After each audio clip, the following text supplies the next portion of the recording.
Não quero ligar a TV. Não quero ler os jornais. O tempo não passa, ela não volta. Eu estou ansioso. Eu não gosto de ficar sozinho. Eu tenho medo de mim. Esse então é um trecho aqui do incrível do Natimorto, do Lourenço Mutarelli.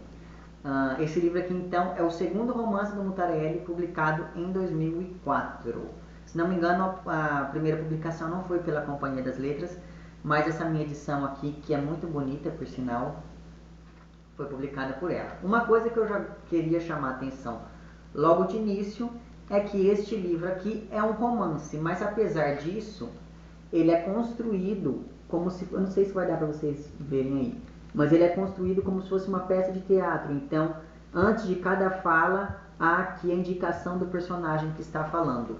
E mais do que isso, ele é um livro composto basicamente só por falas, mesmo que sejam falas do narrador, como é o caso destes momentos assim, onde não há identificação.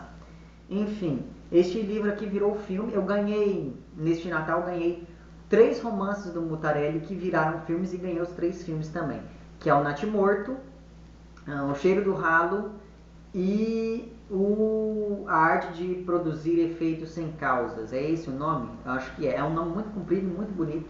A Arte de Produzir Efeitos Sem Causas. É esse mesmo. E ganhei também um filme que ficou sendo chamado de Quando Eu Era Vivo. Mas enfim, eu vou comentar um pouquinho dos 3 livros em vídeos separados. Depois eu vou fazer um vídeo só comentando os 3, algumas coisas que eu encontrei nesses 3 livros juntos. Uma coisa que eu achei muito legal, a adaptação ficou muito fiel aqui ao romance, e justamente por conta dessa fidelidade ela ficou com algumas coisas que me incomodaram um pouco, como por exemplo a fala dos personagens. Ficou uma fala muito truncada, as falas deles parecem mais assim, pequenos discursos no meio do filme, então isso me incomodou um pouco. Mas no conjunto da obra, a própria técnica que o diretor usou para dirigir aquele filme foi uma coisa muito bem feita, então eu recomendo que você assista o filme também, assim que você tiver terminado de ler aqui o livro. E o ator principal do filme é o próprio Mutarelli, que contracena lá com a Simone Spolidori. Eu acho que é esse o nome daquela moça, Simone Spoladori é o nome daquela moça, que enfim, eu gosto bastante dos trabalhos dela e não sabia que ela estava nesse filme, mas enfim. Então vale a pena você assistir o filme também. Então, do que vai falar um pouquinho este livro? Assim, por conta dessa disposição estrutural dele, ele é um livro que você vai ler em um dia, e assim, eu não vou poder contar muito da história, porque senão, né, vai dar muito spoiler, mas eu vou tentar fazer isso para vocês. Então eu vou falar um pouquinho da história desse agente musical que tem uma obsessão por pureza. E essa obsessão acaba levando ele a uma condição em que ele meio que se autoimpõe uma assexualidade. Então ele se recusa a fazer sexo. Justamente por conta disso, o casamento dele de 7 anos está meio assim que acabando. Não que ele tivesse bom antes, mas com essa imposição que ele se faz, esse casamento acaba desabando. E enfim, a gente já encontra ele neste momento em que ele está passando por essa situação de crise conjugal, justamente por conta, ora, por essa condição assexuada dele, mas principalmente por conta de um desgaste afetivo que a gente percebe que existe aí entre ele e a esposa. Pois bem, essa obsessão pela pureza que este agente musical tem, acabam levando ele a descobrir uma cantora lírica, que aqui é nomeada simplesmente como a Voz. E por que essa obsessão dele acaba guiando ele para esta moça? Porque esta moça, ela é uma cantora cuja voz é tão pura e as melodias que ela canta são tão puras e tão elevadas que ninguém consegue ouvir. Então ela canta e ninguém ouve o que ela canta, mas ele consegue enxergar a beleza nisso. Pois bem, qual que é o problema então? Então perceba que essa obsessão dele por a pureza acaba levando ele, ao longo do livro, a ter uma obsessão cada vez mais pungente por essa moça aqui denominada como a voz. Aspas. Aspas não, parênteses. O próprio fato desses personagens serem nomeados só por aquilo que eles fazem, no caso ele é nomeado como o agente e ela, eu não sei se vai dar para vocês verem, e ela é nomeada como a voz e a esposa é denominada como a esposa, isso já diz um pouco pra gente assim de mais ou menos como que vai ser esse livro, e mais do que isso, a falta de descrição. Nenhum desses personagens é descrito aqui ao longo do livro, a não ser de maneira muito vaga, e assim, e eu creio que isso tenha sido feito justamente para poder criar esse ambiente um pouco nebuloso para o leitor, digamos assim. Pois bem, então, logo no início do livro a gente já está diante deste homem, deste agente, que está esperando esta voz chegar. Então ele está na rodoviária, ele vai, compra um cigarro. Então perceba que no início é um livro extremamente cotidiano, falando de coisas cotidianas. Só que ao longo do romance, a gente vai percebendo que há uma tensão muito crescente, essa tensão vai crescendo ao longo do livro todo, e essa atmosfera que num primeiro momento era extremamente cotidiana, não vou dizer confortável, mas cotidiana, no fim do romance se torna um tanto quanto perturbadora. Me lembrou bastante assim, algumas coisas que o Kafka escreveu aqui. Não estou falando que, nossa, o Kafka, mas assim, a atmosfera um pouco nebulosa me lembrou bastante as coisas do Kafka aqui. Mas enfim, ele está esperando ali aquela moça, tal. Da rodoviária eles seguem para a casa deste agente, e lá na casa do agente a esposa dele insiste para que essa mulher cante. Ela canta, só que a esposa não ouve nada, então ela acaba brigando ali e acredita que esta moça na verdade é uma amante do marido. Então o que ela faz? Ela acaba brigando com o marido, e o marido acaba indo com esta moça, né? O agente acaba indo com a moça para um hotel onde ela vai se hospedar. Quando eles chegam no hotel, ele faz meio que uma proposta para ela, e essa proposta é a seguinte: ele pega, fica com ela no hotel, ele tem umas economias que vai dar para ele viver uns 6 anos mais ou menos sem precisar trabalhar. Então eles ficam ali trancados naquele quarto de hotel, conversando, fumando, ela cantando e ele contando histórias. E assim, gente, as histórias que ele conta são coisas assim fenomenais, assim. Precisava de um vídeo para falar só dessas pequenas histórias que acontecem aqui. Mas enfim, uma das primeiras histórias que ele conta para ela é a história de um menino que é primo dele, e que esse menino ele morava ali numa espécie de sítio, eles moravam num sítio, e daí nesse sítio tinha um poço que vivia tampado para evitar acidentes. Mas o tio deles falava sempre que ele tapava o poço porque existia um monstro lá dentro. E um dia esse primo dele caiu dentro do poço, e quando tiraram, perguntaram para ele, e aí, como... as crianças perguntaram, e aí, como que é esse monstro? E daí o menino olha e fala, o monstro é como a gente, o monstro somos nós mesmos. E assim, essa é uma das primeiras histórias que ele conta, e essa daqui já é uma história que é fenomenal. Mas enfim, ele faz essa proposta para ela de viver os dois ali, enclausurados, afastados de toda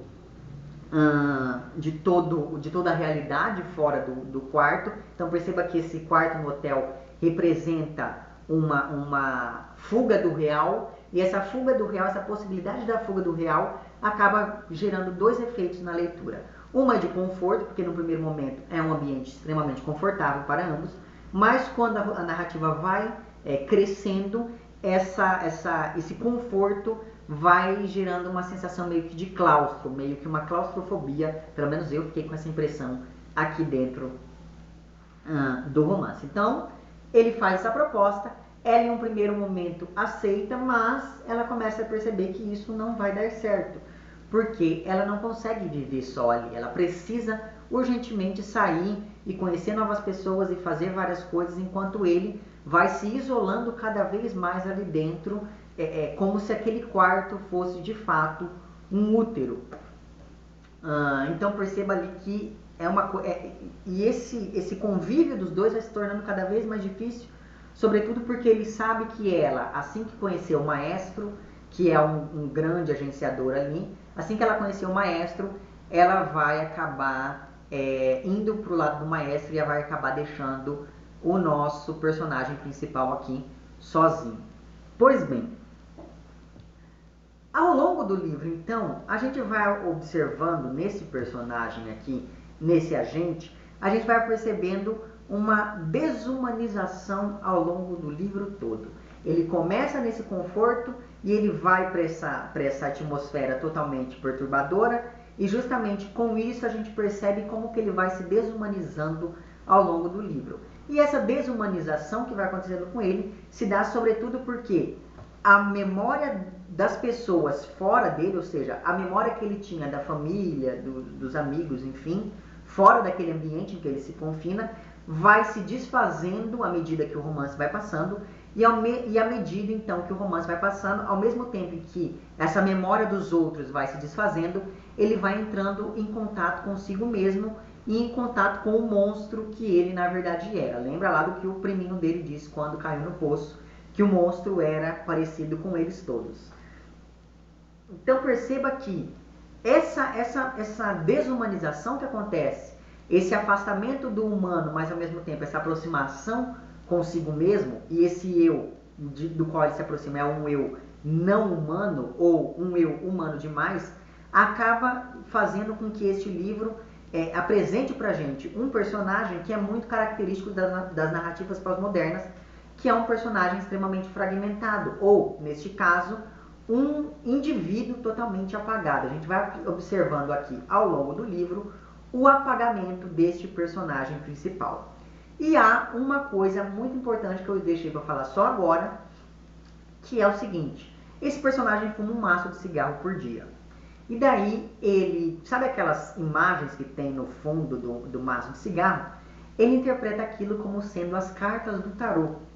Então ele acha que a imagem que ele recebe na caixinha do cigarro vai determinar aquilo que ele vai vivenciar ao longo do dia. Então ele faz vários paralelos entre os arcanos maiores do tarô e essas imagens do Ministério da Saúde no verso das caixinhas de cigarro, mas vai também estabelecer ali uma relação de que como se essas caixinhas de cigarro, como se essas imagens da caixinha de cigarro representassem novos arcanos, como se fosse um novo tarô. E isso explica por que me deram este livro, porque eu comentei que eu adoro tarô. Eu não acredito em tarô, mas eu adoro tarô. Assim, eu acho uma coisa fantástica, as imagens do tarô, eu acho uma coisa bonita. E daí, quando ficaram sabendo disso, me deram esse livro aqui. Mas enfim, então a gente está em contato com este homem que ele tem o seu próprio mundo ali, e ele vai se fechando nesse mundo a partir do momento em que ele se enclausura ali dentro deste quarto de hotel. E uma coisa que é bem interessante é que essa questão toda desse jogo de tarô que ele faz com as caixinhas de cigarro, num primeiro momento acaba atraindo a voz, né, que é a outra personagem, só que com o tempo ela começa a perceber que a relação dele é um pouco doentia, porque ele acaba, como eu posso dizer, ele acaba se confinando não só ali no quarto, mas na própria predição que aquela imagem faz. Então, se aquela imagem diz que ele vai ter um dia ruim, ele faz tudo o possível para ter um dia ruim, para poder justificar aquela imagem. Então, perceba que essa relação doentia vai começando a gerar no próprio leitor uma sensação meio que de claustro mesmo. Apesar disso, a escrita do Mutarelli é uma escrita extremamente fluida. Então, assim, apesar da densidade da narrativa, é uma coisa que vai, sobretudo por conta dessa estrutura extremamente fragmentada que ele faz aqui. Estrutura essa que, por vezes, acaba refletindo ali umas situações que vão acontecendo. Por exemplo, há um momento em que o personagem não aguenta e começa a se masturbar. Então, perceba que não é um livro para qualquer um. E daí, no momento em que ele está se masturbando, a gente percebe que a estrutura desses parágrafos ela é composta de uma maneira que, como se fosse uma respiração ofegante, como se ele estivesse ofegando no próprio ato masturbatório. Então perceba aqui que a estrutura e o conteúdo eles se encaixam de uma maneira muito interessante aqui ao longo deste livro. Mas enfim, e dessas figuras, desses arcanos novos que ele identifica nas imagens do cigarro, O principal e o mais presente é a figura mesmo do natimorto, que segundo a leitura que ele faz, o natimorto, que é o bebê que já nasce morto, ou que nasce em vias de morrer, representa toda a pureza, por um lado, mas por outro lado também representa algo efêmero, algo que passa muito rápido. Por que representa essa pureza? Porque um natimorto nada mais é do que uma criança que viveu sem pecado. E é justamente ele, a busca dele ao longo do livro é a busca por se tornar um natimorto. E eu acredito que é justamente por conta disso que ele faz com que esse ambiente ali desse quarto de hotel se pareça muito com esse ambiente intrauterino, digamos assim. Então, assim, gente, entrou para minha lista de melhores leituras do ano. Eu acho que esse foi o primeiro livro do Mutarelli que eu... Não, mentira, não. Foi o primeiro livro do Mutarelli que eu li. Então, assim, vale muito a pena você investir na leitura desse livro. Como eu disse para vocês, ele é um livro curtinho, ele tem 130 páginas. E justamente por conta dessa estrutura, você vai ler ele rapidinho. Mas, assim, não é porque você vai ler rápido que você vai ser uma leitura light. Muito pelo contrário. Então, enfim, era mais ou menos isso que eu tinha para dizer para vocês sobre esse livro. Eu não contei nem um terço do que acontece aqui, acredite no que eu estou falando. E assim que você terminar de ler o livro, você vá correndo e assista o filme, porque vale muito a pena. É isso então. Se você gostou do vídeo, não esqueça de curtir e de compartilhar. Caso não tenha gostado, não esqueça de dizer lá embaixo que não gostou. Se você está inscrito no meu canal, muito obrigado pela sua inscrição. Caso não esteja inscrito, se inscreva também lá embaixo. É isso então, um abraço para vocês todos e até o próximo vídeo. Tchau!